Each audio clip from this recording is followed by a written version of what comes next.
Hey girls, have you heard of that new trend to go to cinema and disturb this? Throw popcorn and stuff, everything cola and so, just to stop the film, to make the film stop. Oh well, that's nothing new to me. At my latest gig, I think 5 or 6 girls stormed the stage, undressed and took down their pants, sat down on stage and took a huge shit to show what they think about me music, about me songs. Well, it's not that I thought that's bad. I like that shit and stuff, so that's why I'm punk. So, now what? God, buddy, give yourself good.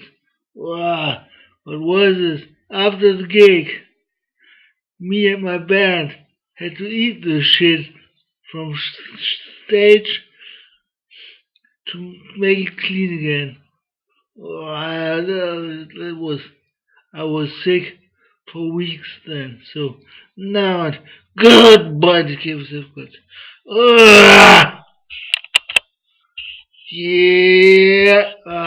Where's the yeah? Cause it is goodbye.